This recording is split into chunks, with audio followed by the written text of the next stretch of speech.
Good morning, everyone. Welcome back to September 11th, 2024, the Hanford Advisory Board meeting. Dan and Larry. Dan and Larry. Dan and Larry. I feel like a teacher. As a reminder, this meeting is in accordance with the Federal Advisory Committee Act. A few reminders as we get started. Every member has a joint responsibility for assuring that the operating ground rules are observed and discussions are conducted in a respectful manner. If you have any questions on those ground rules, they are outlined on your table tent. I will turn it over to Josh. Thank you.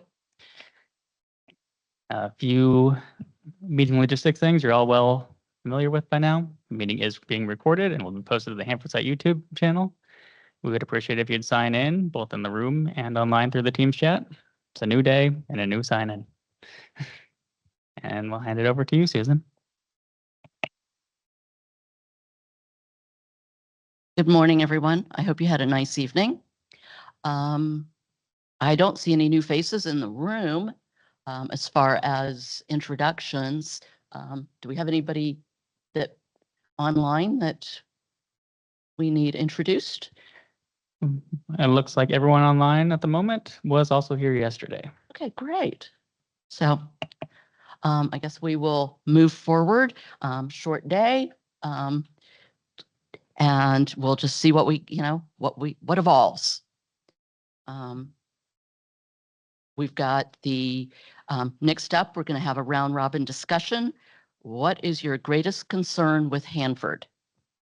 So we'll go around the table and go around the screen and get your thoughts. At 10, we have a hard stop for public comment. Is that still correct, Josh? Yes. Okay. And then we'll have a break, and then we'll have committee reports. I hope all the committee leadership is available to provide their input. And then we will finish off with HAB business. And so let's get rolling. All right, we'll begin with our round robin. Question being, what is your greatest concern with Hanford? And as is tradition this meeting, we'll go around the room starting with Steve. Okay. Morning, everyone. I guess the related to concerns, obviously the whole idea is managing risk. So related to that is my biggest fear is probably funding. Funding, number one, stopping it, slowing down, losing momentum are all critical. And then next, beyond the funding, is just operations themselves, making sure that all of that momentum carries forward and that we're continuing to find fair resolution to planning and how we execute. So that's probably my greatest fear. Thank you. Rob?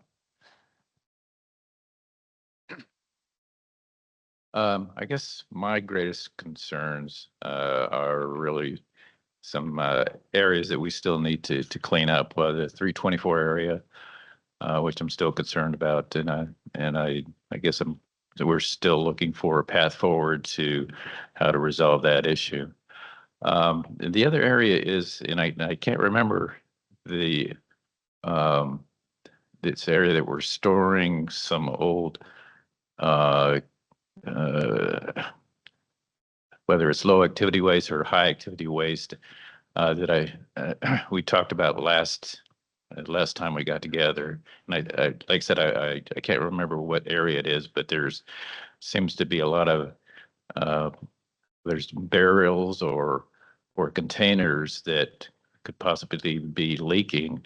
And we don't have a whole lot of information about exactly what's out there. I think there was some differences in opinion as to what the extent of the leakage, exactly what is out there being stored, and what to do with it. So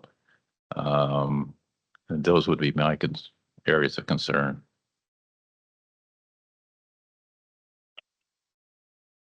Can I ask a clarifying question? Sue, did you come up with this idea for the round? It's a good idea. I'm just wondering if there's sort of what we intend to do with our concerns or ideas we bring up now. Is it maybe helping us like scope future advice or think about what the HAB might focus on in the coming time, or is it just sharing information? I'm just curious as to what we're looking for. All of the above? All the above. Okay. I mean, and I'm sure yours very similar to me. It's like when your staff comes to you with a problem or a concern, your first reaction is to go, okay, so what do you think you're going to do about it? How do you propose to fix it? So feel free to provide that aspect. If you, I have, with that in mind, I have a couple things. Perhaps from the broad perspective of, let's say, is not necessarily speaking as an Oregonian, because my second thing would be as an Oregonian. But the first thing is just there's so many critical activities happening at the site in the next 1 year, with DF law coming onto hot commissioning, and I think of with WESIF moving into the dry capsule movement. Those two activities will be, extremely important, but they're also very risky. And so I would put, safety of workers, the environment communities from sort of those activities, probably a really, you think about what's a concern, the concern of, that the safety culture at Hanford seems like pretty strong. But those activities in particular just seem to have a lot of risk. And there's really important activities that are occurring, but perhaps as always, worker risk, and then sort of sharing that risk to the environment, to the communities as well. In the next 10-year time horizon, looking at sort of similarly the high-level waste treatment facility that Brian Van spoke to yesterday, speaking about the actions that are taking now. What he said, that's something about the first 10% or the most critical time on a major project like that. And as he put it, if I recall, we're in the middle of that 10% right now. So that's so this period of time where you have DF law going into operation, west of capsules moving, and then perhaps the most important aspect of design and planning work on high level waste puts a lot of activities, right? That's a lot. That takes, highly skilled workers, managers, and buy-in from Congress and funders, as well as the state of Washington, EPA, people sitting around this table as well. So to move all that in the right direction is a big effort. That's a significant lift. So I would hope that we can do our part as board members to help sort of make sure our stakeholder voices are represented, but also keeping an eye on those bigger pictures and doing what we can to help the mission move forward in a positive way. I would kind of put it at that. The second, if you allow me just to kind of keep going here, on the more specific, as I mentioned, as an Oregonian perspective, the recently concluded holistic negotiations. Our governor, if people may or may not be aware of this, Governor Kotek, this was of such significance that for the first time in the 4 years that I've been on the job, we went to our governor to get her directly engaged on the issue related to shipping of tank waste out of Hanford for disposal locations elsewhere through our state. And the very first point that she says, and that I agree with, is that we support offsite shipping of waste, of tank waste, but we don't support shipping of liquid waste offsite. Waste should be grouted at Hanford for shipping for disposal. We also need to have community awareness, and that's not just for Oregon. I would expect even for right here in Spokane, because if you don't go south, you probably go north, northeast, and this community and other communities along the way towards disposal locations in Utah and Texas need to know what's coming and and to be ready for that. I know my state, and I know that people will not be excited or happy if there is a surprise of radioactive tank waste being shipped through our communities without a lot of discussion, conversation, transparency, and planning. So we've made those concerns known to the TPA agencies, but that's sort of in the back of my mind of what's my big concern, speaking as an Oregonian, and we're ready to help do the best we can to speak to our communities and get sort of that process going forward. Offsite grouting and disposal is an important aspect of the Hanford mission, saving money, saving time, I believe. But there's a way to do it that involves community engagement, planning, transparency that we want to see done so that we can get the mission moving forward. You gave me a platform. I used it. Thank you. Thank you. And Dan. Well, Thank you for the privilege of serving on the Hanford Advisory Board for a couple of terms. My background is in public health. And public health is disease prevention and health promotion. And the cleanup of Hanford would probably come under the disease prevention heading. But in public health, we have a lot of other problems that are actually harming and killing people now. And Hanford's not doing that. My greatest concern about Hanford is how much is being spent. So I hear people are concerned about stability in the community and keeping the jobs going and all that wonderful stuff. But if you step back and you take a big global view from high altitude of what we could spend public health dollars on, it isn't to a large extent going to be Hanford, except for the emergency things like WESF capsules and leaking tanks.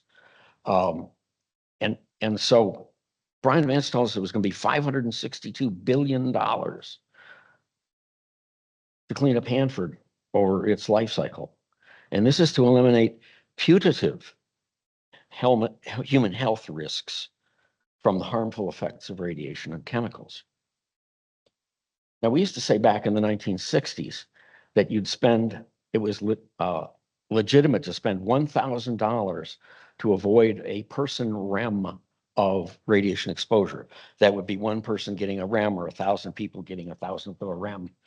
Under linear non-threshold cancer dose response relationship, the model that we use for radiation protection, those would have the same risk, whether it was 1,000 people or one person. From that $1,000 in 1960 went up to maybe 10,000 by the 90s, and that changed because of inflation and because of changes in risk estimates. If you were to ever look at what kind of cost we are spending to avoid a person REM to the public, it is utterly obscene. It is ridiculously high. If you care about radiation protection, go check your house or your apartment for radon. If you live around Spokane, this is one of the red areas on the EPA map for radon. Indoor radon is a known human carcinogen. There are houses in this area that are like uranium mines to live in. But wait, there's no deep pocket. This is Mother Nature's radon. It actually isn't. But the point is, if you wanted to protect human health, you can do that right now. And you can also avoid X-ray retakes, for example. There's lots of things that you can do in radiation protection that are millions of times more cost effective than cleaning up Hanford. So I'm not saying nothing, but I'm saying if you were to say this is a public health activity and rather than just an end state facility or end state thing, which I also understand. I mean, you can clean up Hanford so that you could give it back to the tribes, for example. That's not a public health activity. That's social justice or something like that. But to have Hanford cleanup largely masquerading as health protection, oh, that's an eye opener. So you gave me a platform, I used it.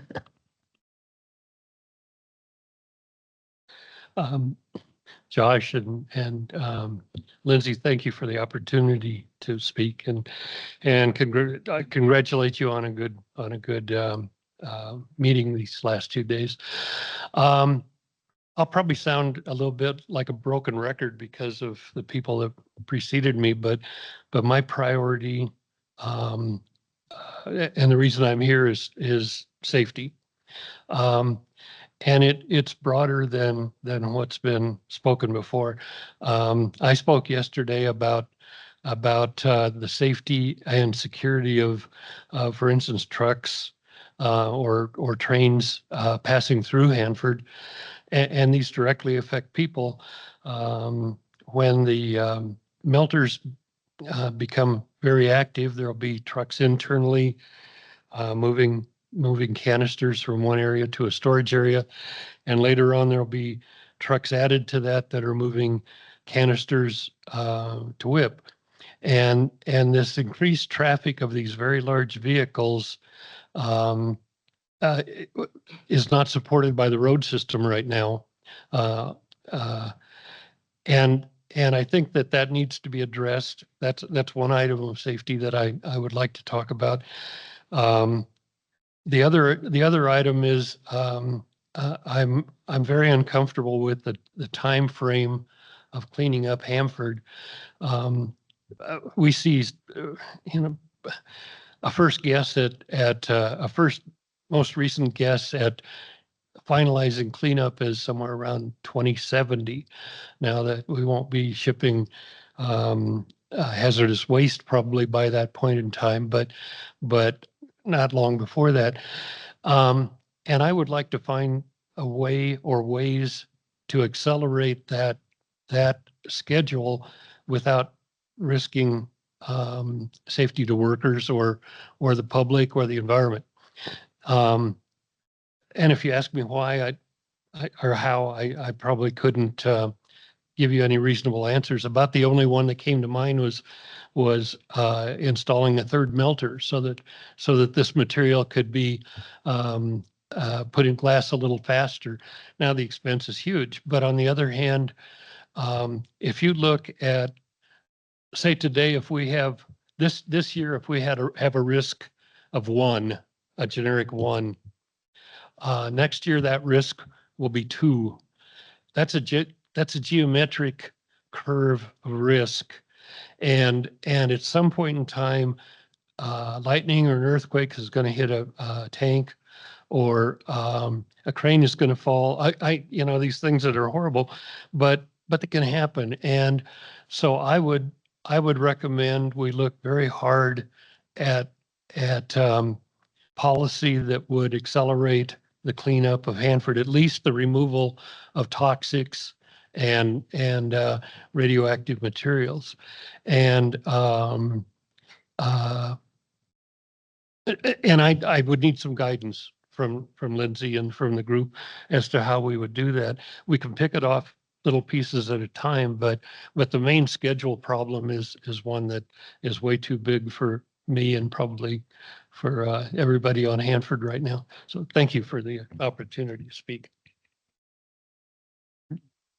Rebecca, what is your greatest concern with Hanford? I think everybody said already what I want to say. I think I'm just going to pass. All right, to Richard. Well, I'm taking notes. No, I have a different perspective. I have two perspectives, just like Max was getting at. I represent the city of West Richland. Just outside my house, I mean, just, 300 feet down, walk the street, I can look out over Hanford. I see FFTF. I see, because I live up on top of Flat Top. And our city, much to a lot of people's surprise, is the largest city of the Tri-Cities. We have the largest square miles of development area, but most of that is the Lewis and Clark Ranch that Roy Rogers used to own. As a history that heads out towards the site. Richland is expanding out to the site. Obviously, Richland is closest to the site, but West Richland is, a lot of it will be much closer to the site. So I have perspective of the public. And the number one perspective of the public is leaky tanks. And the advice that we had given to have a program to go in and remove the supernate or the supernatant or whatever to go back and repump all the single shell tanks, because every single shell tank, I assume, leaks now because they're older than I am, and I'm damn old. Okay. And so I know they're pinholes. I've looked into the tanks. I've worked out there for 25 years. I worked at Rocky Flats for 6. I know what aging material looks like. So we can assume all of them are leaking somewhat. It would be an improvement to the public if we had a program that we were proactively managing that liquid that in some cases is coming in to the tanks.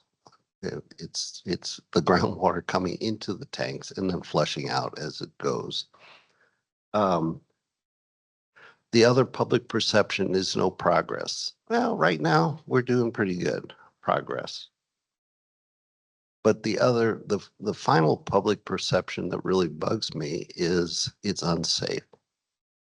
And a lot of that's people not in the area are not familiar with it, but we're having a lot of people move in. And so safety is something that concerns me if it appears that it's unsafe or it has the opportunity of getting the appearance of unsafe. I do not believe Hanford is unsafe in any manner. My personal, and so to address these things, the leaky tank issue, we have suggested a way of addressing it. Again, it isn't significantly a significant reduction to the insult to the environment, but it is a significant improvement in public perception of actually managing these. None of these single shell tanks should be RCRA. None of them should be in a RCRA program. It's a CERCLA mess, and they should be in CERCLA. It would, and all the efforts that ecology puts in on trying to permit unpermittable tanks is a waste of money, both on DOE side and on ecology side. It's an exercise. It looks like public, but you can't put lipstick on a pig. My personal things is keeping a functional workforce. I've worked out in Hanford, like I said, off and on 25 years, maybe 30.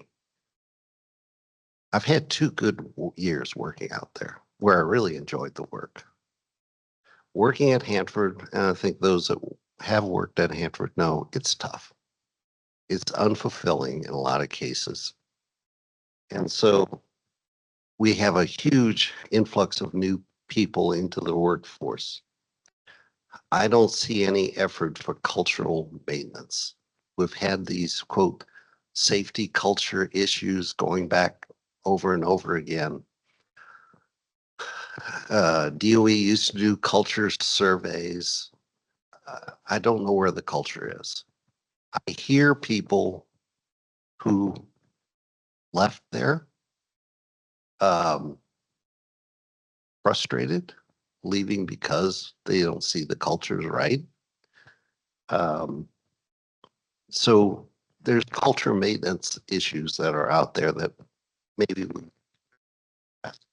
and then you have the quote millennial issue, which is a whole different type of workforce that I don't know if the culture has ever, how that's going to work into the mix. So I think we need to in some way look at, well, suggesting that DOE needs to look at workforce maintenance. And that was part of what we put in the traffic advice that we passed yesterday, was we need to look at what makes the job of working out on Hanford not so bad. Thank you. And Tim.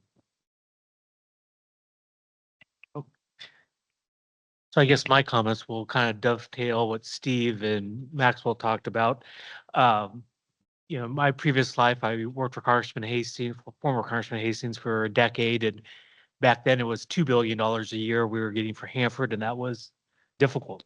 435 congressional seats.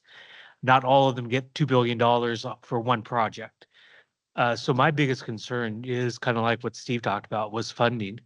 As we're at 3.1 in the president's budget, theoretically needing close to 4.5, so another billion plus.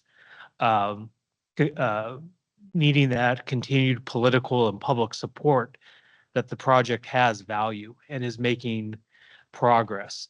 That, as like Max talked about, we're in kind of that critical 10% launch that Brian Vance talked about. Success breeds success. And, the low level vitrification has to work, because if it doesn't, there'll be a blow.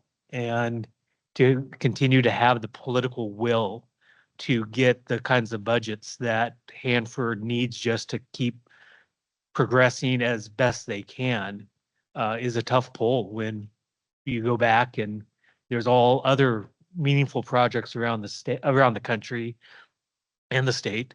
But thankfully, we've had bipartisan agreements and work, between primarily Senator Murray and Congressman Hastings and now Congressman Newhouse. So we've been fortunate, but success has to continue to breed success. And that's kind of my biggest concern, that if we don't continue the success, then, what will the priority be?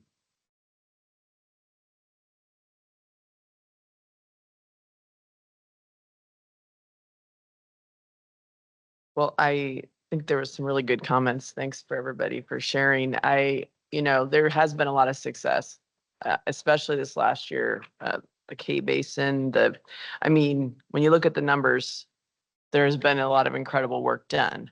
But I guess for me, my greatest concern is those single cell tanks. A lot of the waste that's still sitting there that is very concerning, and wondering,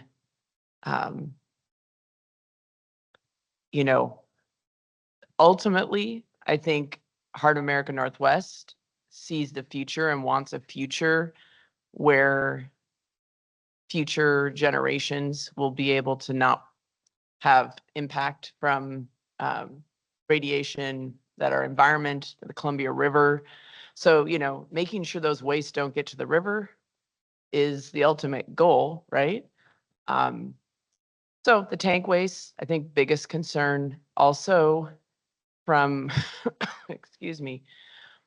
I think ongoing here from my own Spokane perspective, since Heart of America is we have members and from all over the region who are interested in the cleanup of Hanford. To your point, keeping people engaged, telling the good stories about what's going on, and being honest about the amount of waste and the concerning wastes that are still on the site. So, I think I'm very happy, and the Heart of America Northwest has said on the record that we are excited with the new agreements to see that waste is actually leaving the site. But I am very disappointed that Department of Energy is planning to move liquid waste. I think as as the Oregon governor has said, and the board, why are you going to ship liquid waste when you could solidify it and have it be in a safer form to move off the site?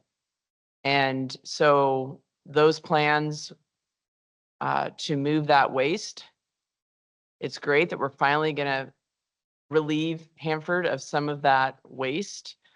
But I'm very concerned that the state of Washington and Department of Energy aren't looking at what would be the safest way to do that. And, in our state right now, we have wildfires, we have so much emergency management personnel out trying to address other disasters and other emergencies in our multi-state region. Why are we going to put another higher risk out there on a train or a truck? So those are some of my biggest concerns, and I appreciate the opportunity to share.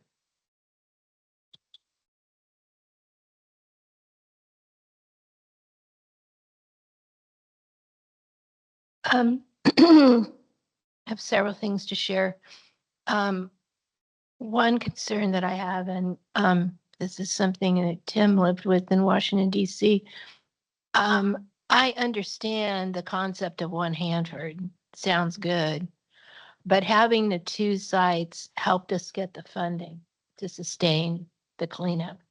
And so I hope it's not naive that we're moving in this direction. And obviously tank waste is the remaining big issue, and that's what most of the site's going to be about. But we had 2 sites for a reason, so that worries me. And speaking about the shipment of waste off-site, I think I've shared with you, I made comments similar to what you've heard other people say today about the concern about shipping liquids at a public meeting. And a gentleman that I've known for a really long time is the head of communications for waste control specialists. So I got a phone call. Pam, what the hell are you talking about? And he's saying, don't you understand that the chemical separation process at Hanford is going to take everything out of it? And that liquid is going to be so innocuous, we could put it in our regular landfill. It wouldn't even have to go to the DOE landfill. But perception is the main thing.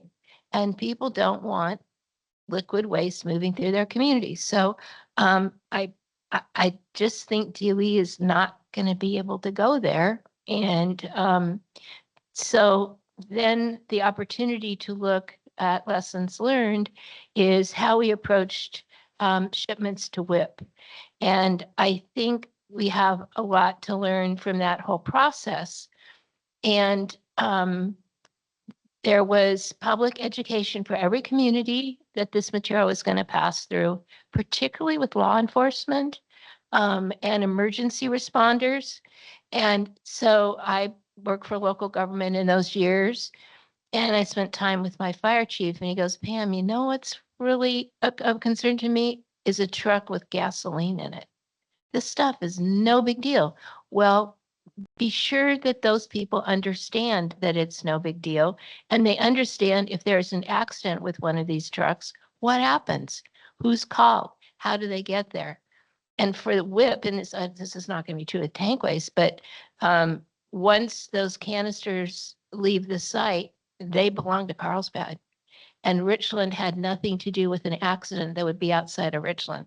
So I don't know if that's going to happen in terms of shipment of this material, but we need to understand it. We need to engage the communities. We held public meetings and not a lot of people came, but we held meetings and they could come if they wanted to. So I really think we need to follow that process again, because it's been successful. I am concerned with the length of time it's going to take to get the high-level waste facility online. And I understand that the multi-year negotiations had to determine what was actually going to go to that facility, but it's a lot of years. So I'm frustrated with that. And then one other thing I want to share with you is that there was a WIP conference call a few weeks ago, and they're looking at Legacy True. Well, we've got it. The Legacy True is mostly at Hanford, and we've not been able to ship much, well, for years, of our transuranic waste to WIP.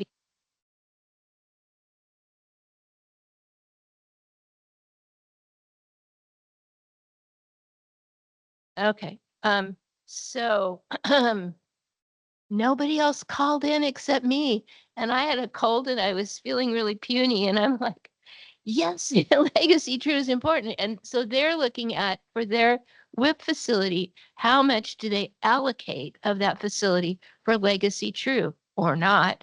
And so there is going to be another one, folks. Mark your calendars. And this has been sent out to the whole HAB, I think, Josh, within the last 3 or 4 days. And it's called the WIP Information Exchange.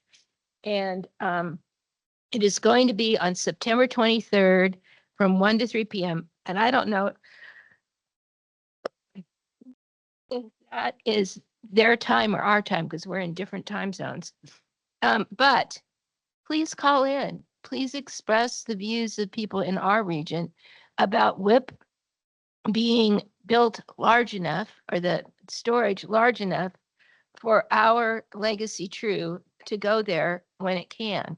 So look at your emails that Josh has sent to you and put it on your calendar.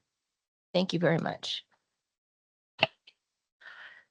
So I've been around for a really long time, like Pam and Tim, when the offices separated. So I kind of have some experience there. But my main concern as a citizen of the Pacific Northwest and as of the United States is that I have been working on and off with the development of the VIT plant since 1995. In 2000, when I was part of the team to write the WTP contract, it was glass in 07. Here we are, 2024. We still don't, we've got cold glass, but we don't have the radioactive yet. I'm concerned about the constant delaying of the schedule, of it constantly being pushed out for one reason and another. I just, and as I understand the need for funding, but at a certain point in every project, you know, you can only throw so much money, because if you don't have the infrastructure, the resources, the qualified personnel, all the stuff to get the job done, the money doesn't matter. How much money is it's so I'm really concerned that this project just keeps being pushed out, that the cleanup of the site is just one delay after another. You know, we got to study stuff, we've got to deal with stuff. The other piece that I'm really concerned about is that with the high level waste, we do not have anywhere to send it. That this country is not talking about the need for a geologic repository. Seriously, we've got materials that is going to be here because we have nowhere to send it. We've got material down, you know, the power plants are all storing used fuel rods because there's nowhere to send it. So we need to start, somebody needs to be leading the charge to have that conversation at a higher level, and then within the communities to explain why we need this, why we need a storage location, because it is not in the country's best interest to have this material scattered all over the country. Not in my opinion, at least. And we'll go down with the members who are attending online. For those who have joined us more recently, we are reflecting on the question of what is your greatest concern with Hanford? I'll go down the list as I see them, starting with Rob Davis. Hello, everybody. Sorry I'm not there. I guess I have, I know I have very, very deep concerns about project delays, especially delays because, you know, we talk about commitment to getting the job done. The delays are just delays. I participated in some of the biggest delays there from the contractor side, and I saw a lot of just asking for so much more information than would be normally. The second thing is I want to say that I look at it from a standpoint of an engineering, and I see other things.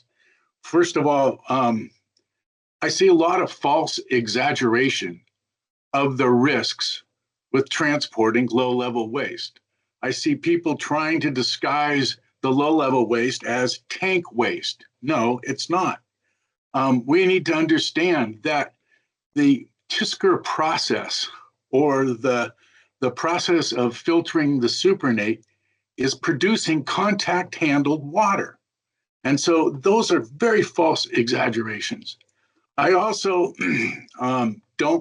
I think that not being able to use the WEIR process in defining the waste based upon risks rather than origins is misguided. It's not founded in any engineering principles at all. But I guess my real concern, though, is my real concern, my hand in a few seconds. Okay. I just got a note from Teams and my real concern though is the surprise. We were caught by surprise on the PureX tunnels. We had to, it could have been a lot worse. We had a huge surprise on a crib for potentially collapsing or unable to analyze its structural integrity enough that the weaknesses we had to act. Well, already in our tanks, we have already witnessed through our inspections and inspection reports from the expert panel that some of the domes on, at least one of the domes on the single shell tanks is partially collapsing, spalling off concrete, exposed rebar. And that's just one of those that we witnessed in slides. I guess that's my big problem, because if we end up with a dome partial collapse that releases to the environment, we're ill prepared to handle that. And that the fastest way to get it is to get the waste out of those tanks, whether it be building new tanks, which takes years and years, or reusing a lot of the pre-treatment facility tanks to hold and store that waste, because it's just very important. And as far as the plan that was proposed in the FRDC for the offsite shipment of grouted waste was, yes, we would love to do that, but it's going to take us 15 years to build a plant on the Hanford site to do the grouting. We can get a head start on all that grouting, a head start on the disposal of waste offsite of 11 to 15 years by allowing liquid transport of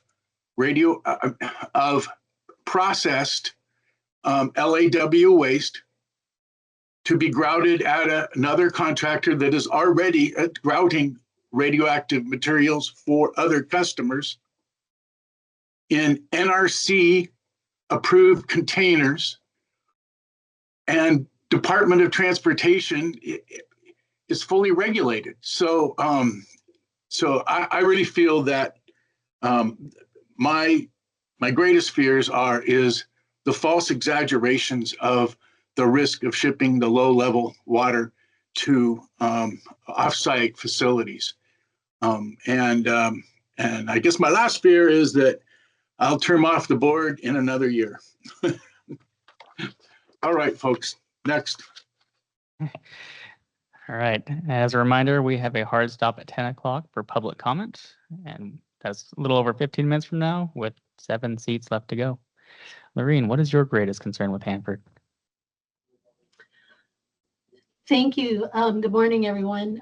Listening to everyone that's gone before me, those are a lot of the big concerns, that I have as a, program that works for the Yakama Nation and as a tribal member, the, overall cleanup and the fact, again, that, there is no geologic repository to send it to. And I do have to, agree with the fact that, all of the dates that, have been thrown at us on, oh, well, we can, reach this, certain milestone, or that they are reaching a certain milestone. And this is, DOE. They've never met any of those milestones yet. They're always, reporting out that, oh, well, we're attaining this and we're attaining that. And it is false, and so it becomes very frustrating when, on one side, we're not fully participating with all of the agencies, to fully understand, the issues that are coming up. Contractors, I had to go back to DC to actually meet our local, be introduced to our local contractors, because we're never really exposed to them here. I know that we have a lot of contractors that have been here for quite some time, and I think just coming together overall, to allow the tribes to work with everyone to find solutions.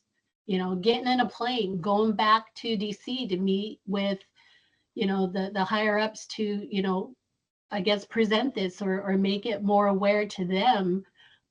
Because what I've seen is, we can share stuff here at the local level, but by the time it gets back to DC, there's, oftentimes a different interpretation of what's being relayed. And, and the tribe's concerns are usually not a priority because, there's bigger issues, the funding. And yeah, I believe that, at Hanford, you're always going to need funding because this contamination is not going to go away.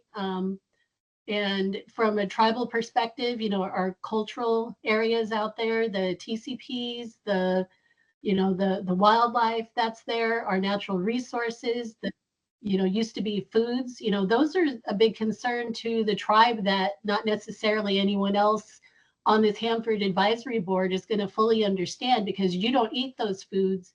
You don't, understand the importance of the Columbia River and keeping it clean for, all of the natural resources that draw life from that water source. And, myself growing up as within a tree fishing family and being told, back in the 90s, eat your salmon and, but not I guess being warned, because of the contamination, and just knowing that, our own government won't even accept salmon from the Columbia River. It has to be sea caught, and it's because of the contamination issues. That's part of it. So, the entire area at Hanford, it's not just about the tribe, it's about our communities. I heard a gentleman, talk about a little earlier, what he sees, his observation from, living within the Richland community. I have family that lives down in the Tri-Cities area, friends, and, and cleanup isn't just for the tribe. Yeah, that's my main concern as a tribal member. But, if you all remember Atwai Russell Jim and his words when he started, looking into, how's this affecting our communities? It wasn't just about our tribal community. It's about the entire community that we care about, and, people that, draw from these areas. And, you're affected too. And listening to the gentleman that's an engineer and how, his concerns about, because he worked there for a number of years. We need to have a stronger, stronger communication. And I think, like I said, last week I was in a meeting where we had,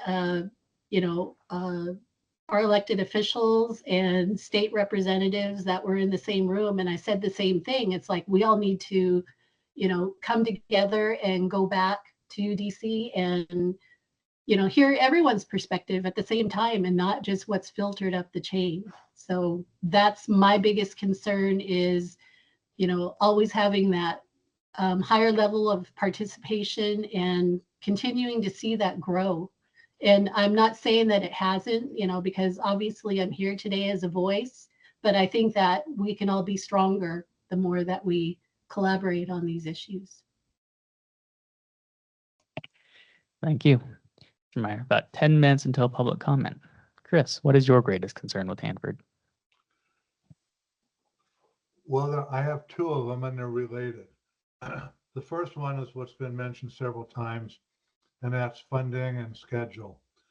Right now, if you believe that the 2022 life cycle report, the site is scheduled to achieve cleanup closure in 2076, with long-term stewardship going out to 2125, 100 years.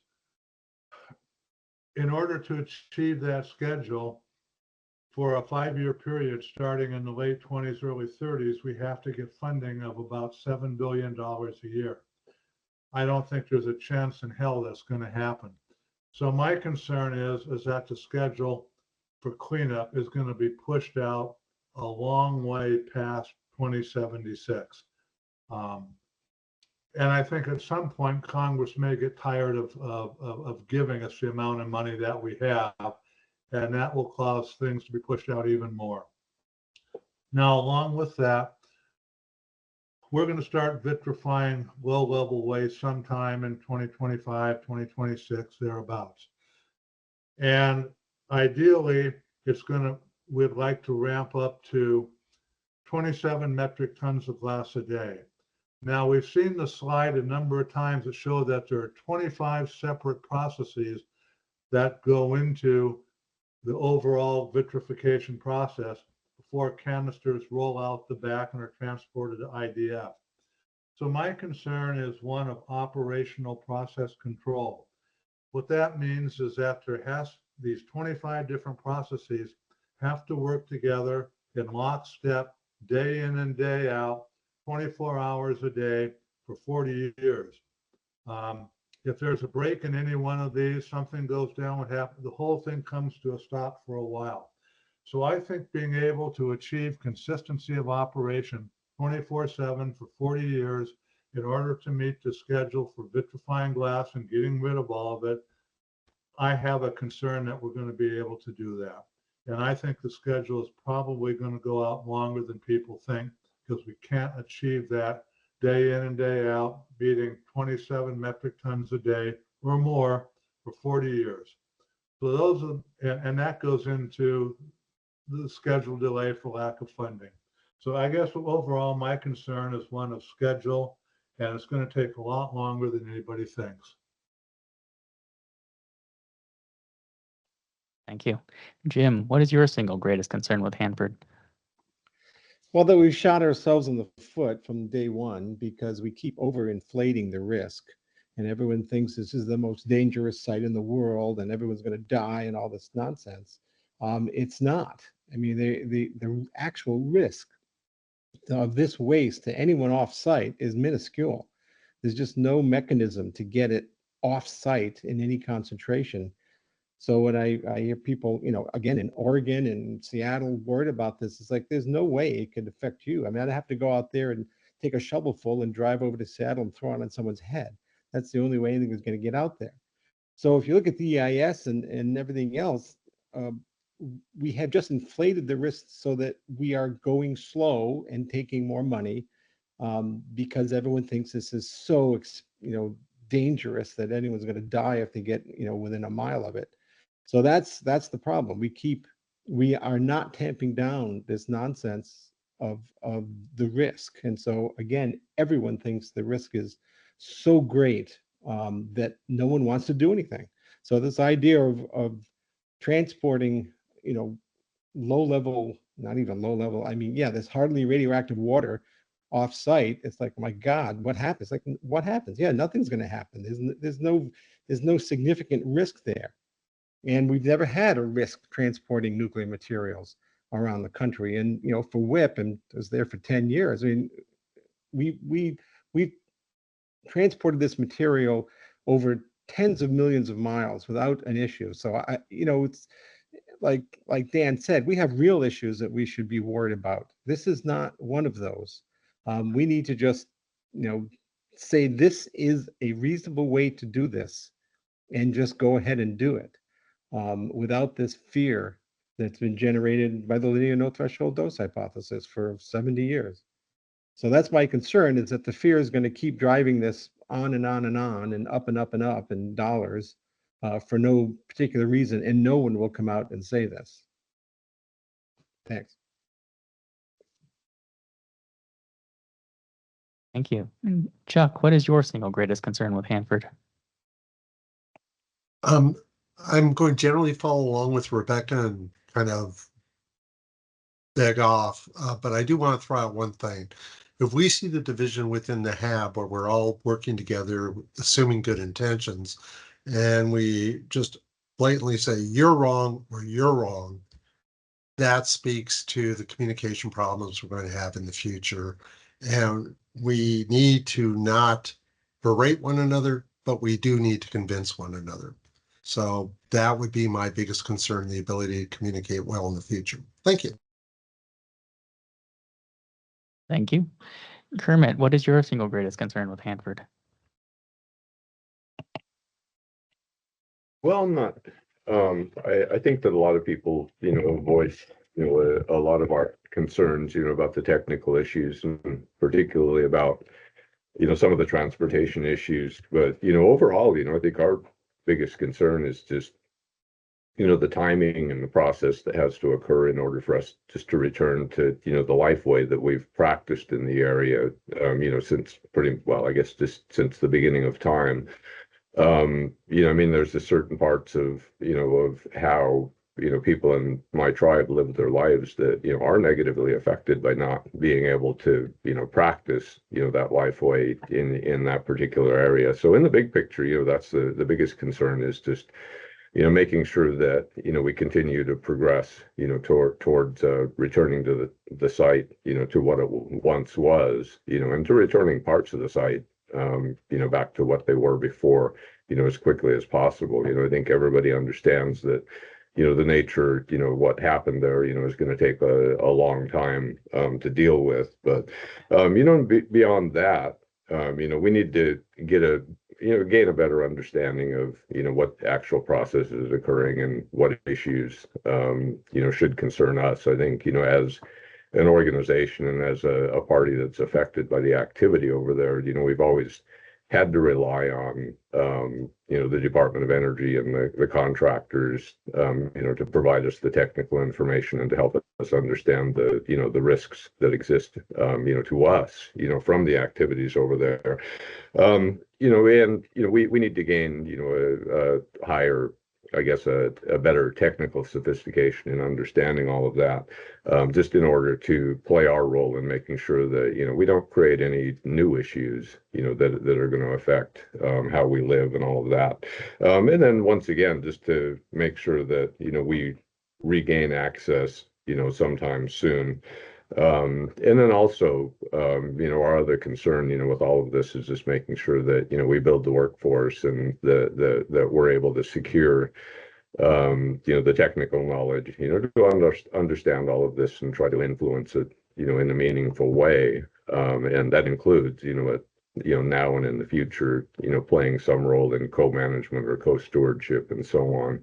I do, applaud, everything that's, happened in the short time I've been involved here. I appreciate all the work that's being done, and seems like the last couple of years, things have really accelerated. But I think we all understand, though, that, the finish of the cleanup, is going to happen, long after, most of us have moved on, so anyway, I just think it's important for us to, to create, this body of institutional knowledge within this first tribe and to continue building on that, just to make sure that we understand the issue and the risks and that we try to influence it as positively as possible from our perspective.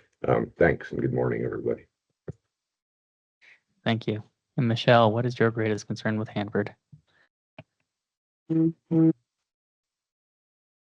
As the metropolitan planning organization for the region, I think the number one concern for us is the flow of traffic related to the facility, both and employee commuting, impacts on the community surrounding the Hanford Reservation, safety of all travelers onto and through the facility. So that is our biggest concern.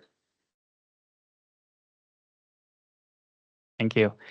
So we are seconds before the 10 o'clock public comment. So we're going to interrupt this item, start public comment, and return for Simone's round robin response.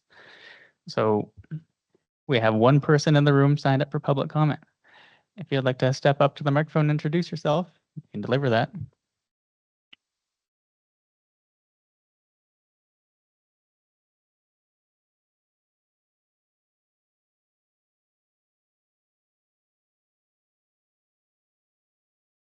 How's that? Great. Hello, I'm Lisa Brown. I'm the mayor of Spokane.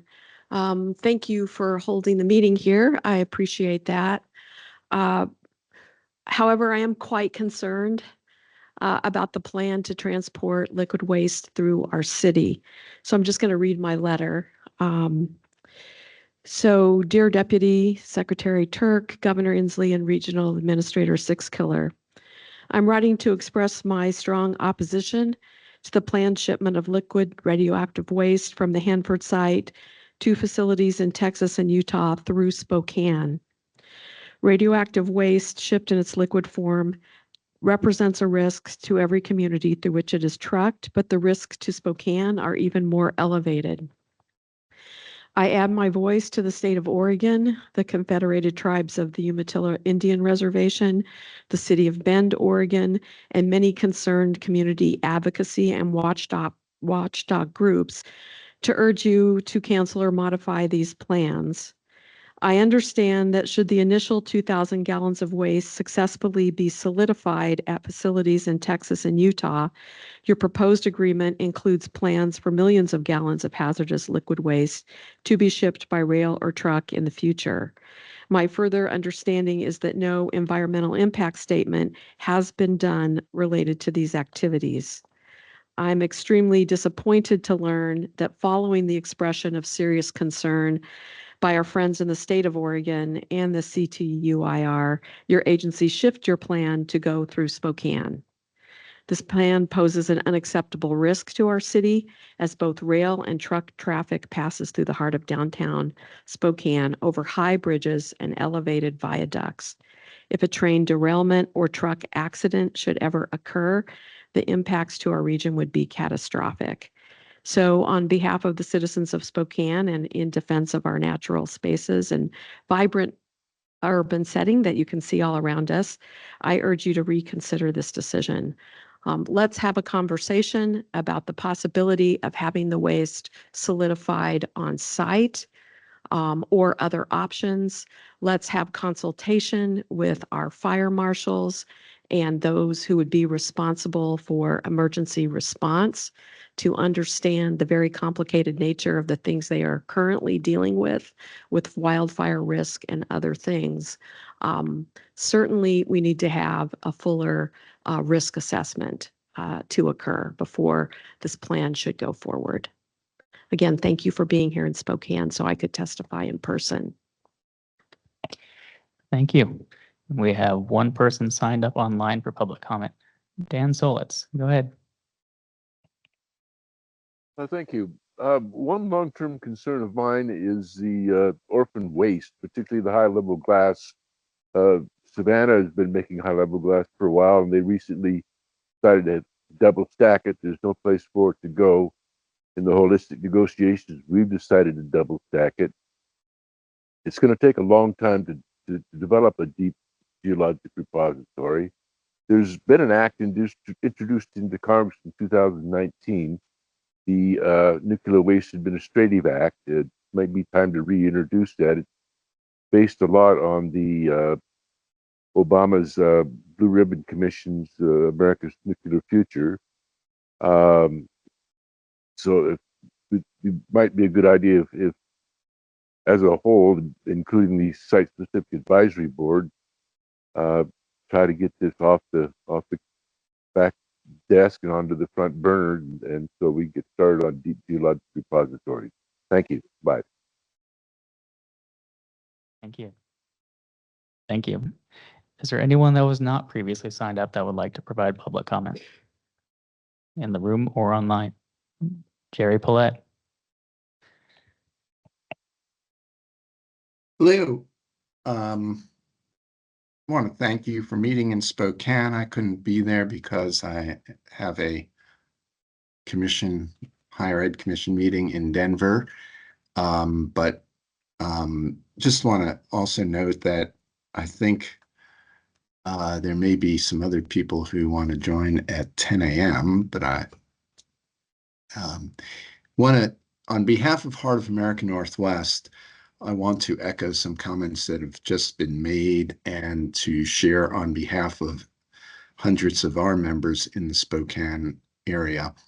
our extreme disappointment that Washington Ecology, which represents people of the state of Washington, did not ensure that there was a public meeting on the Hanford Tank Waste Agreement in Spokane, where you are today. Spokane, of course, is the second largest city in Washington. It has, of course, great interest in everything related to Hanford.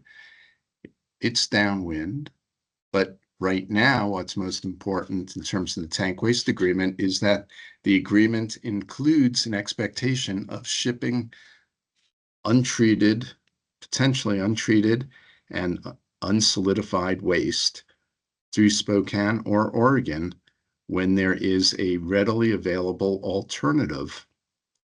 And in the past, I want to point out that the city of Spokane, when the waste was going the other direction to Hanford, objected strongly, and the state of Washington joined Spokane in saying that in order to ship waste through Spokane to Hanford in the early 2000s, an environmental impact statement had to be done that considered the route-specific potential impacts and alternatives.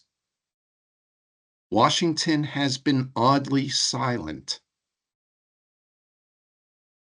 Now that it has reached the draft agreement with the Energy Department, the silence is in fact deafening in terms of Washington state, considering the strength of Oregon's well thought out and rational concerns expressed in their comments and the letter from Governor Kotek to Governor Inslee and the Energy Department. And I also need to point out that Oregon is not just concerned about transportation of liquid waste through Oregon. Both Oregon and the Confederated Tribes of the Umatilla Indian Reservation have expressed very strong concern about shipping liquid waste through Spokane as well. They're not advocating that it just not go through Oregon and through the C2IR reservation.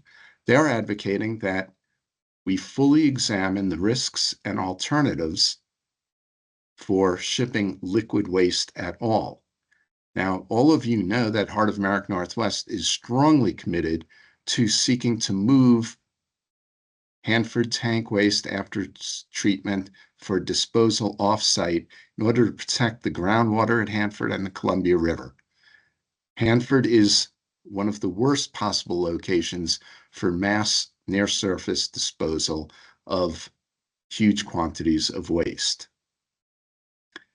Texas, the WCS site, and the Utah site have both been reviewed and found to have no potable groundwater that would ever be at risk from disposal.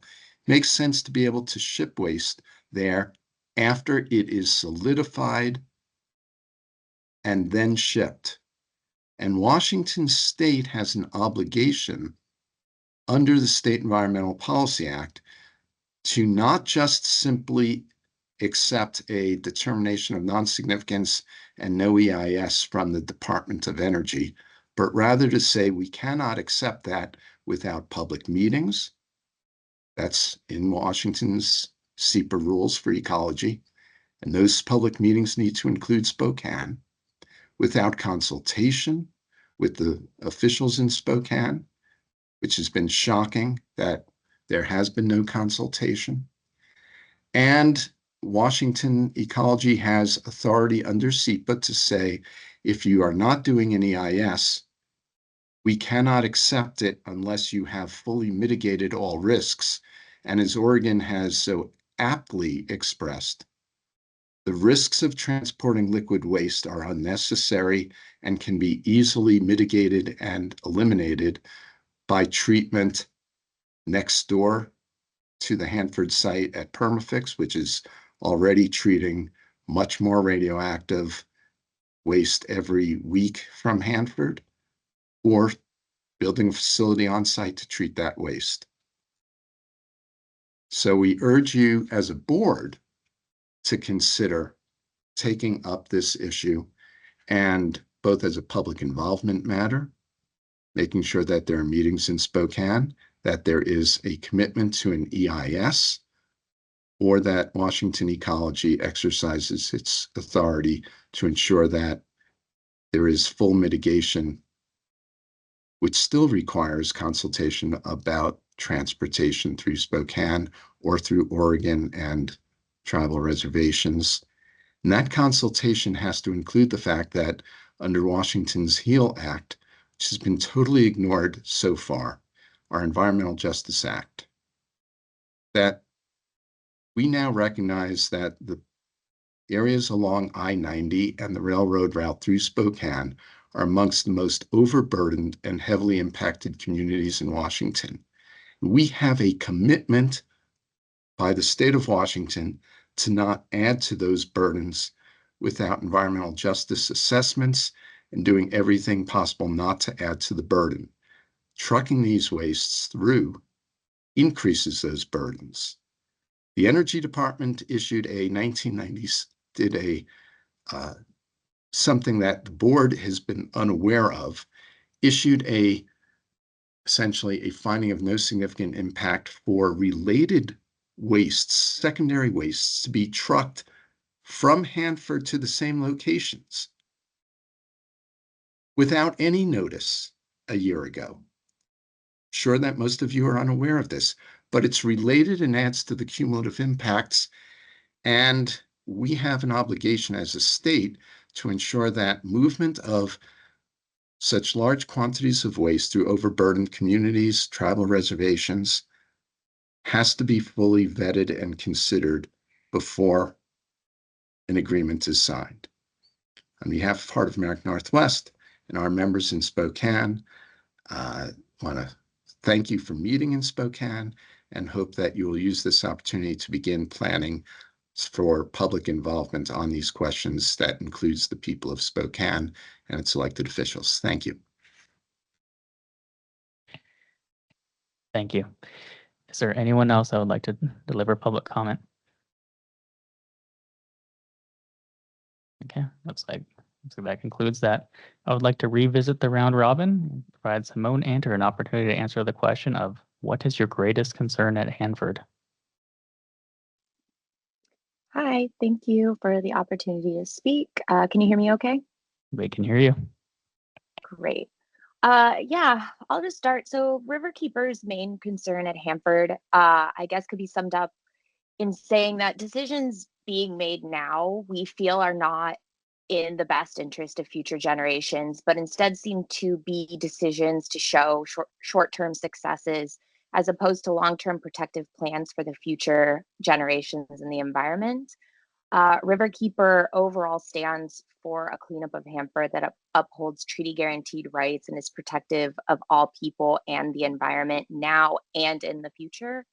In relation to the new holistic settlement agreement, we continue to remain really concerned that we're being asked to essentially accept new policy at Hanford, that it's okay to ignore federal law, it's okay to ship liquid waste through communities without discussion being held in those communities, and that grout is now the plan forward for Hanford's tank waste. We remain concerned that this is setting us up for landfill closure of tank farms, which is something we do not see as protective of groundwater, of the river, and for a cleanup of Hanford that's protective of the future. And I will stop there. I think, like most folks on here, we could continue going on and on about our concerns, but yeah, want to give others opportunity to speak. All right. So on that note, we have an option of postponing our break to give our two alternates a chance to provide a round robin question or breaking. I'm seeing a nod from the chair. We will postpone the break. Tom, what is your round robin response? Hi, thanks. I put it in chat, but I'm concerned that USDOE will not be able to meet their legal and moral obligations to complete the cleanup activities at the site. That's largely funding in Congress. We're going to be the last EM site standing. So how do we keep that money going to make sure that the site is cleaned up?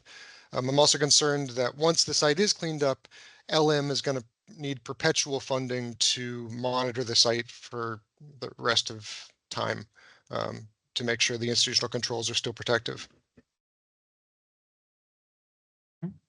Thank you. And Rose, what is your greatest concern with Hanford? Thank you. So I would gotta say that I agree with a lot of what's been said here. I agree with what Dan has said. There is a legal financial obligation.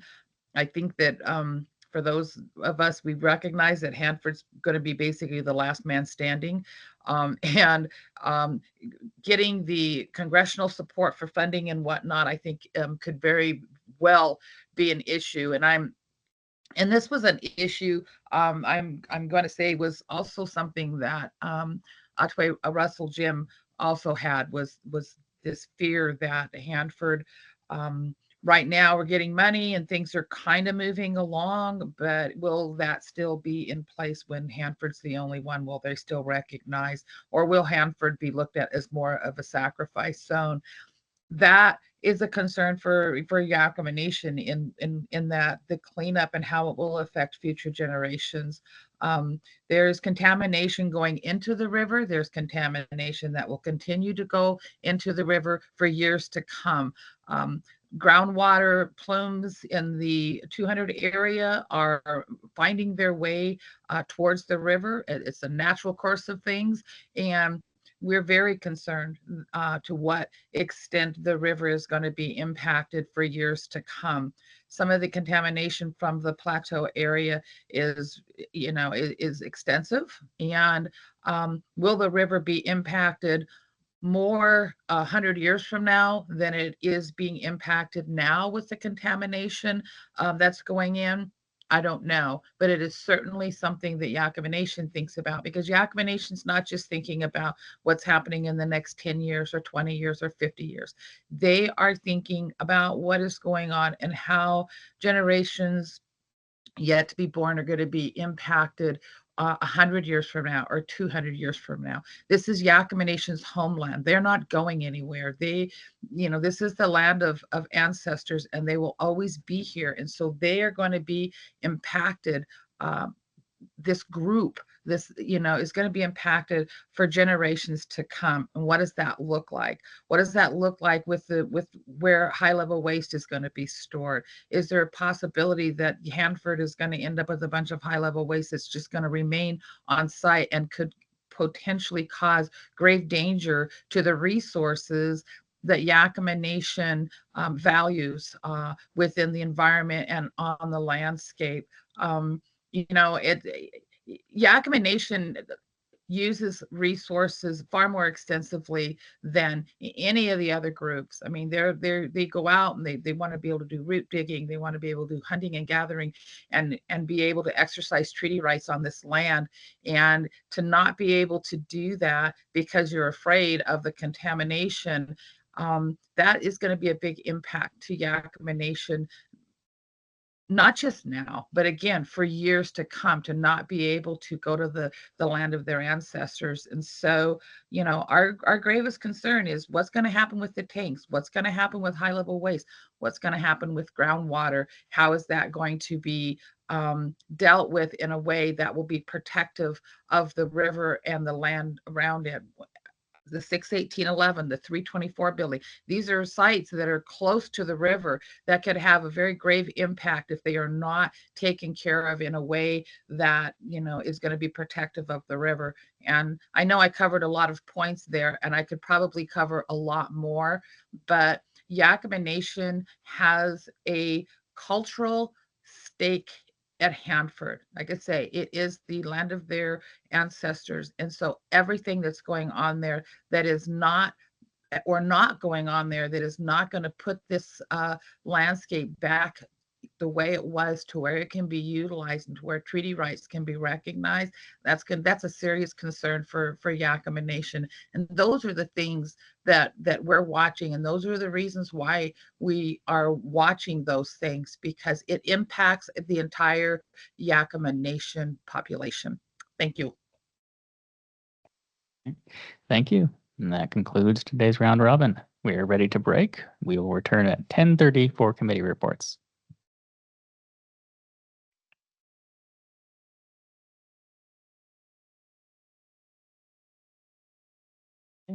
We'll be launching into committee reports. Which of our committee leaders would like to lead us off?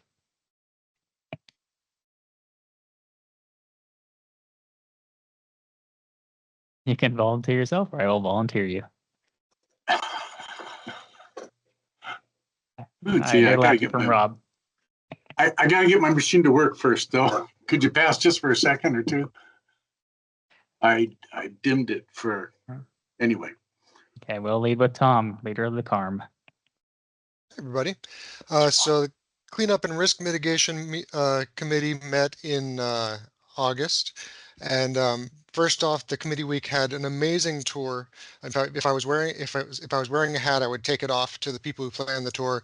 Went to Massif and Hammer and actually got a discussion from the Hammer instructors on the different modules they use. There's a really cool remote control scale model crane in there.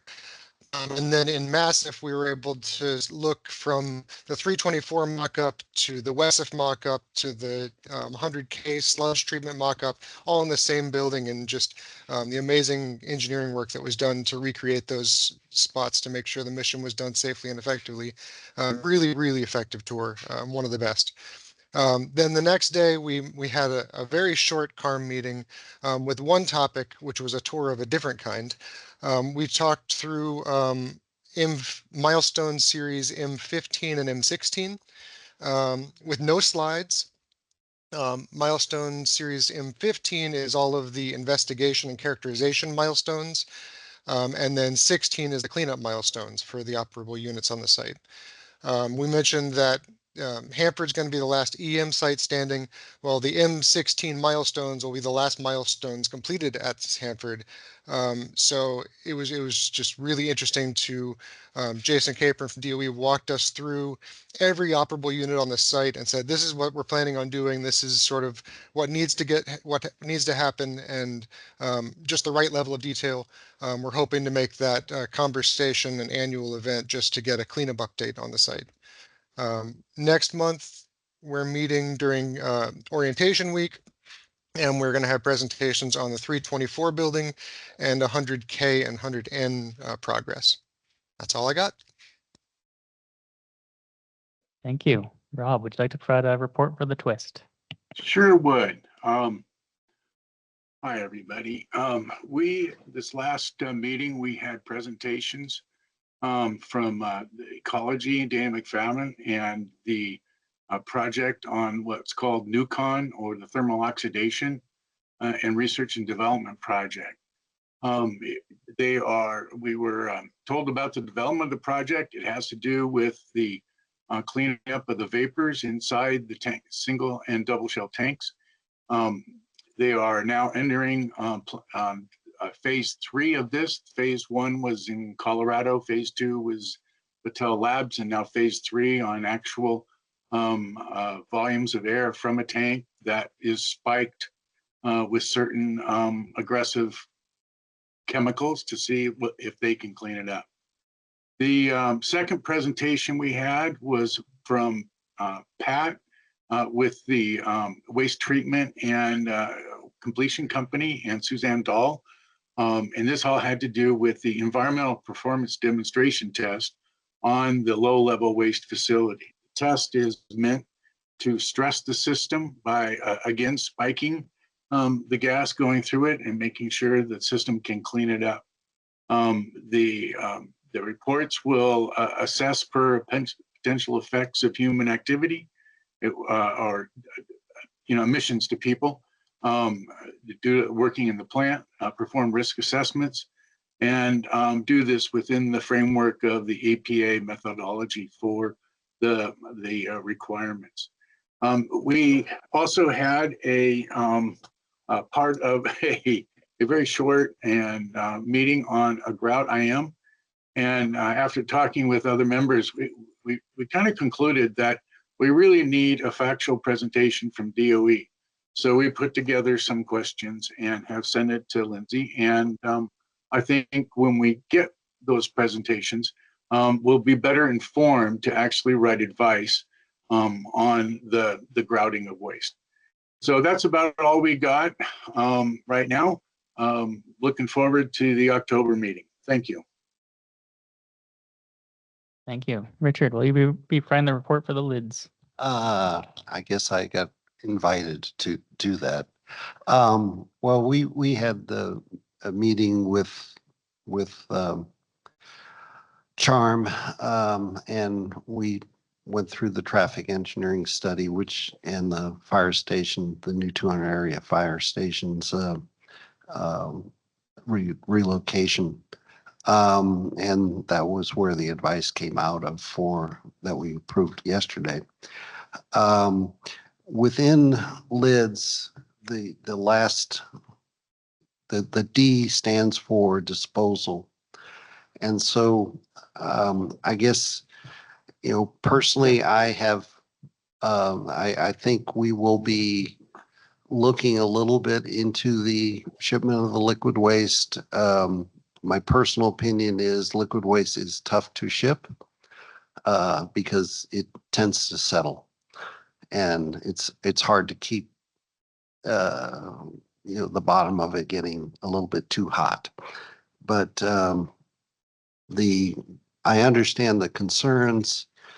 I do not believe, if you look at 2 shipments going out, one to Texas, one to Idaho, of 1,000 gallons each, we're talking 1 million gallons of liquid to be shipped.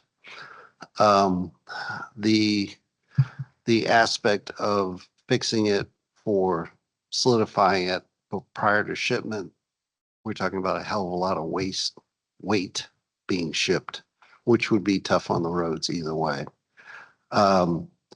So I think the issues, and we've had many a presentation over the years relative to good as glass type of grouting.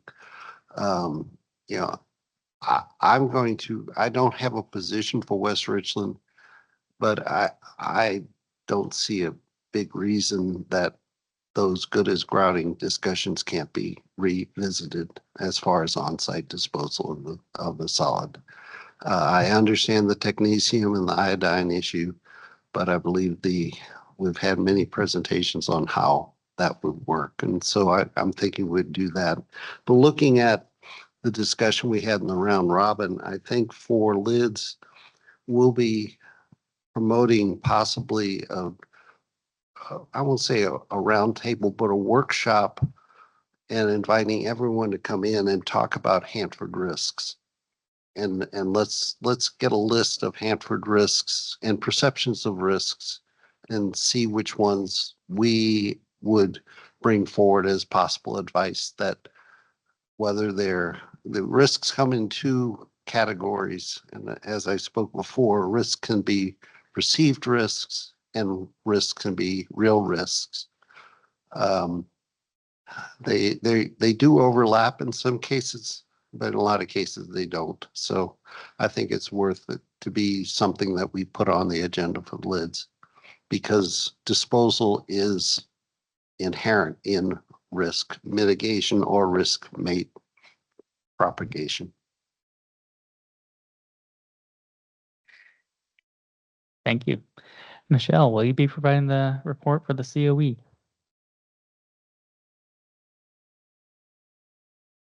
I was not planning to provide the report for the COE, but the COE did meet to finalize our work plan going forward. For all of our meetings, we get an update from all of our partners, public affairs offices, to make sure that we are aware of what items are open for public comment or other upcoming activities. And the most immediate focus for us will be with the transition for new board members coming on, to just ensure that they are engaged, and how can we best make sure that they have everything they need to be productive new HAB board members. So that's it for me, unless someone else on the COE has something they'd like to add. All right, that's it. Thank you. And I'll provide Pam an opportunity to provide the National Liaisons Report. Thank you. I just want to share one thing before I do my report, and that is to thank DOE for the poster boards that you have provided and the Hanford by the numbers. But I encourage you to put a date on them, because things change. And so I would appreciate knowing when these numbers were compiled. Thank you. Okay. So I draw my report from publications that come from DOE headquarters. So I'll tell you that is my source. So the West Valley Demonstration Project in New York, DOE EM crews are working to demolish the main plant process building, one of the last major facilities at the site. Its successful deconstruction will further reduce environmental risks and position the site for the next phase in cleanup. The demolition is expected to be completed in fiscal year 25. During a visit to West Valley, team members discussed cleanup topics such as project phased facility decommissioning prior to viewing cleanup projects. Tour stops included the main plant, deconstruction area, remote handled waste facility, waste storage areas, sewage treatment plant, and disposal areas licensed by New York State and the NRC. The Assistant Secretary of West Valley's Office of Technical Services thanked Mr. Strausson from headquarters for visiting the site and observing the team that continues to perform work in a manner protecting workers, public, and the environment. Next, this is EM's newly updated by the numbers, which we have a copy of for Hanford. DOE has updated its popular by the numbers fact sheets illustrating cleanup progress at the sites. EM's progress is the result of the expertise of people in EM and their commitment to the cleanup program's mission. Tribal nations, congressional, and intergovernmental partners. Facts and figures on each site can be found at the EM website. New to the graphics this year is an interactive feature that allows readers to take a deeper dive into some statistics. By clicking on the plus icon, users can explore additional photos, articles, and videos. As the largest environmental cleanup program in the world, EM has been charged with the responsibility of cleaning up 107 sites across the country and equal to the combined area of Rhode Island and Delaware. They've made substantial progress in nearly every area of nuclear waste cleanup and have completed 92 of the 107 sites. 15 sites are currently ongoing. WIP, everyone's always interested in what's going on with waste isolation pilot plant. As I told you guys previously, there was a conference this summer in the Tri-Cities looking at new nuclear, and I had a chance to meet the site manager from WIP, who had brought 12 new employees from WIP to help Hanford get ready for waste shipments. So that was really encouraging to me. I don't think it will happen for a while, but they're here and they're engaged. U.S. DOE recently crossed a major milestone, the 14,000th shipment of true waste to WIP. This marks an important milestone in the mission to clean up the country's legacy waste dating back to World War II and the Cold War. Achieving 14,000 shipments is the result of the hard work of the employees and staff. EM has successfully cleaned up true waste from 22 nuclear production sites across the U.S., reducing risk for millions of people in the environment. They go on to define what true waste is. At the generator sites, these items are packaged and then secured inside TruePack containers, which are solid shielded vaults. The waste is then transported to the WIP underground repository. Every WIP shipment meets all US DOT requirements and must pass inspection to ensure the shipment is fully free of defects when it departs the generator site. WIP drivers are highly trained and must meet stringent requirements prior to transporting a shipment. Shipment protocols were developed through cooperative efforts with states, tribal governments, and DOE. All shipments are monitored and tracking using satellite tracking systems. To date, WIP drivers have logged more than 16.5 million safe loaded miles. And this one's about Hanford, which was interesting to me. The U.S. Fish and Wildlife Service recognizes the Hanford site for giving a hoot. DOE Office of EM this year is the recipient of the President's Migratory Bird Federal Stewardship Award in recognition of the site's migratory bird protection and artificial burrow system for burrowing owls. The award from U.S. Fish and Wildlife, Council for Conservation of Migratory Birds, honors the Hanford team for noting a negative trend in the western burrowing owl population and taking steps to reverse it. Taking action, the team created artificial burrows, increasing opportunities for breeding. To date, the team has installed and updated more than 70 burrow systems, leading to a 10-fold increase in the number of active nests. This May 2024, the year that Hanford recorded the largest count for breeding pairs. The annual award recognition is an action conducted by or in partnership with a federal agency, which meets the intent and spirit of Executive Order 13186. The council oversees implementation of the executive order. The EM team, with contractor Mission Integration Solutions, produced highlights of the project for this year's nomination. So that is my final topic, but I do want to remind you of this workshop on WIP and Legacy True Waste, which is going to be on the 27th of this month. And Josh, could I ask you to resend that information maybe next week, closer to time, so people will look at it and get it on their calendars? Came from Believe TA. so. Thank you very much. And Pam, for your awareness, if you take a look at the Hanford by the numbers, under Hanford cleanup by the numbers, it has the date right there. Okay, but the rest of you, I don't think that. Correct. Okay, thank you.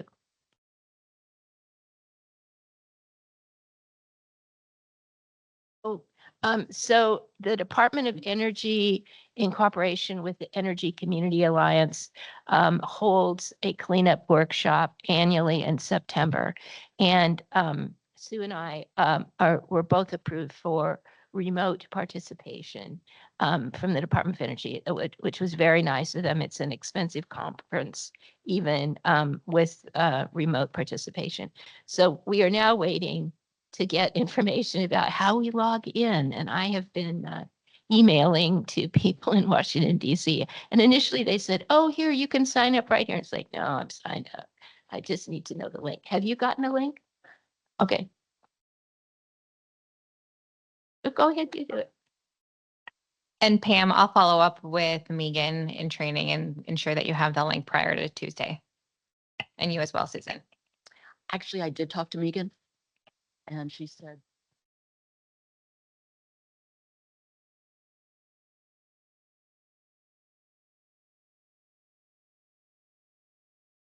okay, so this cleanup workshop is all across the complex, senior leaders, managers at all the sites in the EM complex. And so there's a variety of different types of panels of lessons learned, what has worked at their sites. It's like there's a Hanford panel, if I remember right. There's also a panel on the new concept of something to clean. I'm drawing a blank. I'm working without the the agenda, but on the future utilization of the sites, the different sites. And for example, Diane Howard and David Replog. Diane Howard from Porta Benton and David Replog from Trideck are both on that panel of, to discuss the future utilization of the site property, looking future. And so there's just, the agenda is actually online. So if there is something that you might find interesting, or you've got, that you want us to listen for, if you send an email to Pam or I, we'll do our best to see what we can find out for you.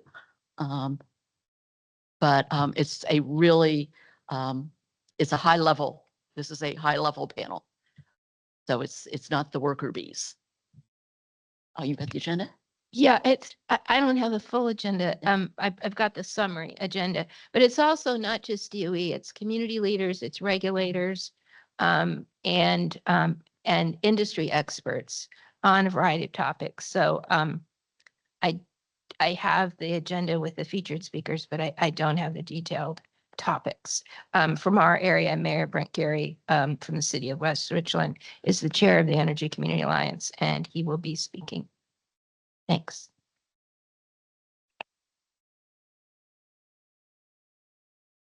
Are there any other community activities to report before we close out this item?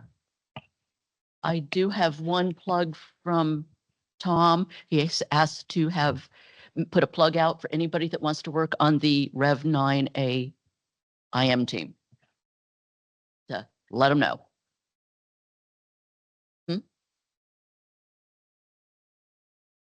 In the room, they're commending you, Tom.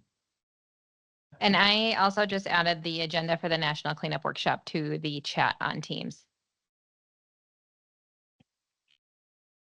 Okay.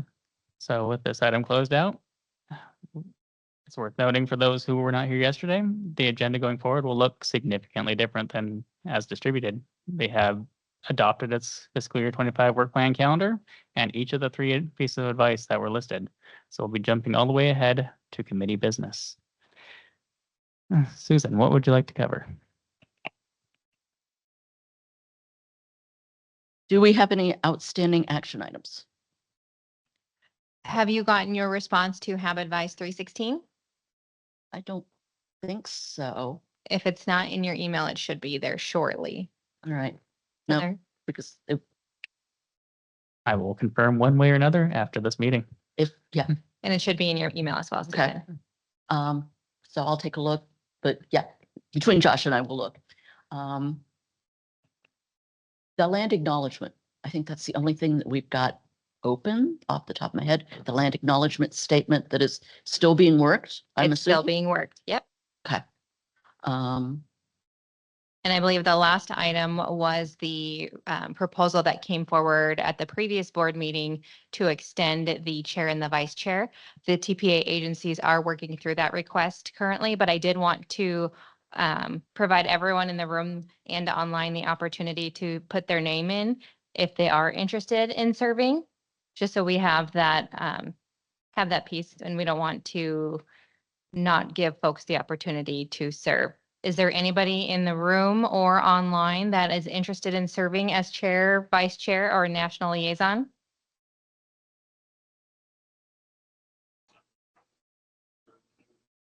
Don't our offices continue into this next year? We were elected for 2 years. And the board approved extending to, except for the chair. Well, the board approved extending to September 30th.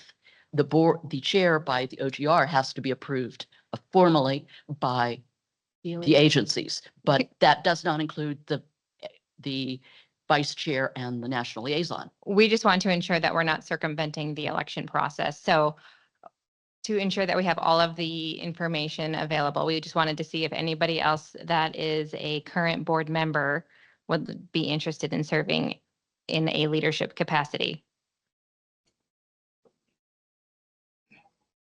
This is Lorraine Contreras with Yakima Nation. I would be interested in assisting, but I'm not sure in what capacity yet. I would need to check with my leadership. Thank you, Lorraine. So we will continue conversations at the TPA agency level, and we should be able to report back at the November meeting. Amber, go ahead. I just wanted to follow up on the land acknowledgement. Is there a goal around a timeline of when we can expect to hear back on that? I know that you were conversing with the different tribal entities. So it's still being discussed at the Hanford Tribal Office level, and I don't have a date.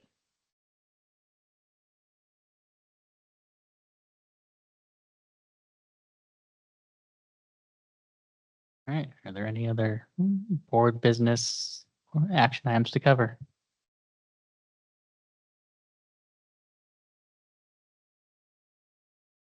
The last portion of the board business as identified in the agenda is calendar review, upcoming meetings. So the work plan calendar, as the board approved it yesterday, is accurate, and that identifies in near term 3 days of events in October and a 2-day meeting placeholder in November.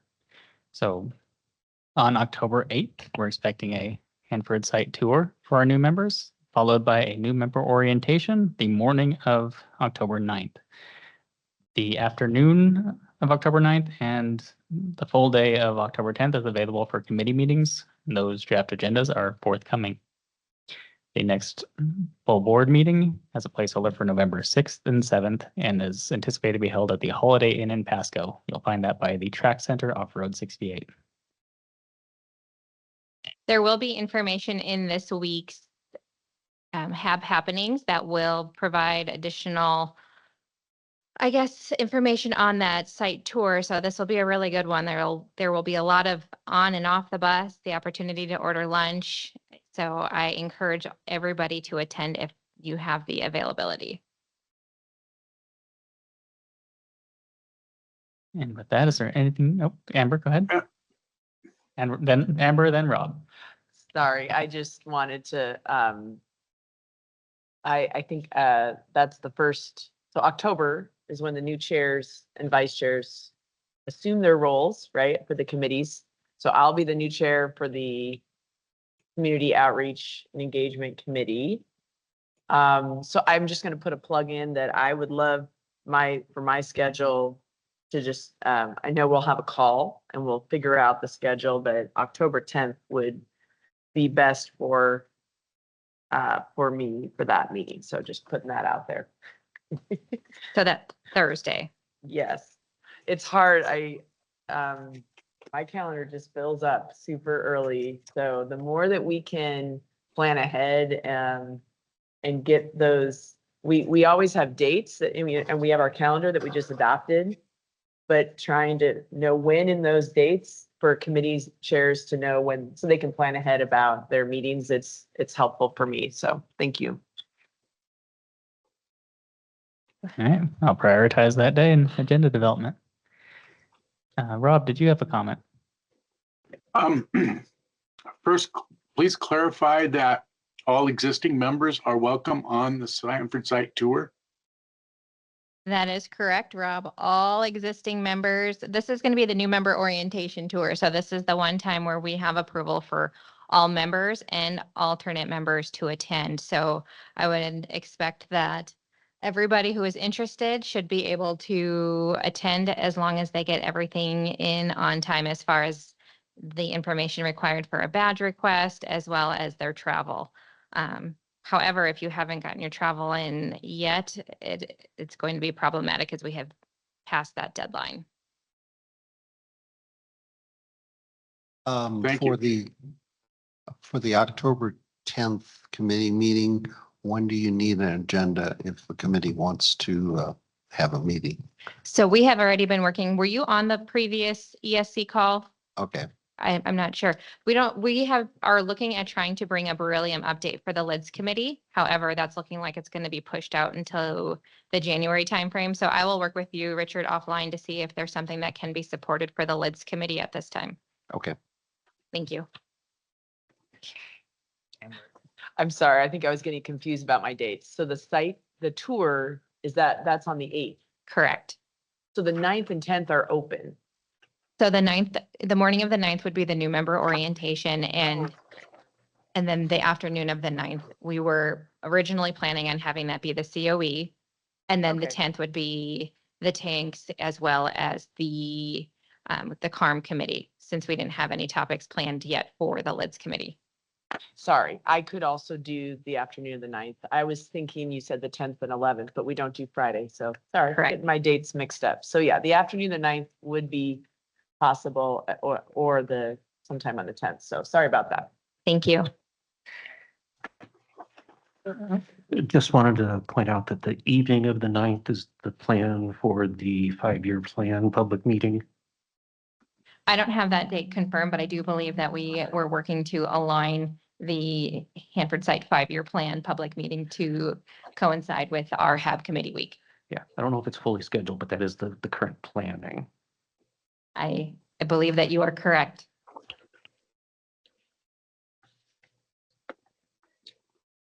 So Any the other- ESC meeting on the 18th has been moved, or is it still there?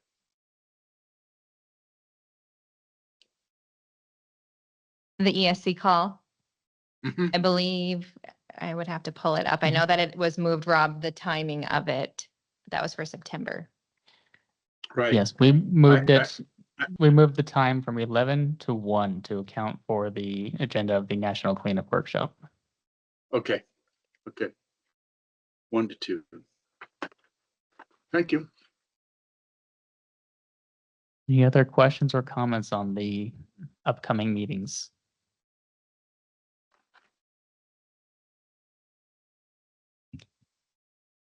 Okay.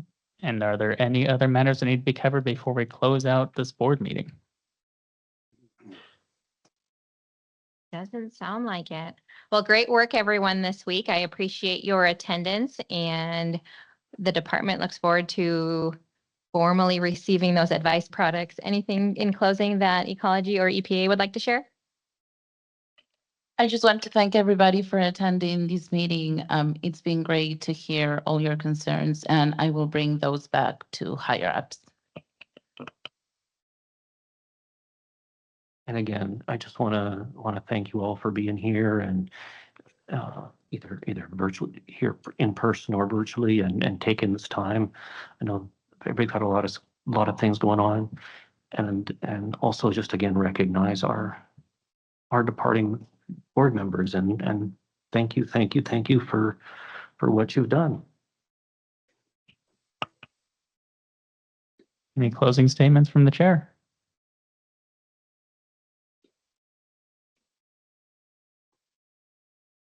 Microphone.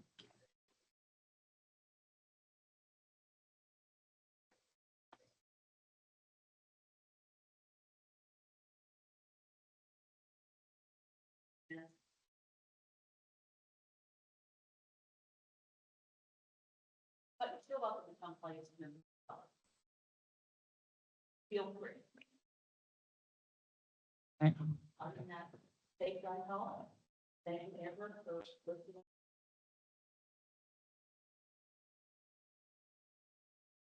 We had pretty good weather yesterday, so sorry there's a little bit of smoke in the air, but it was a beautiful evening.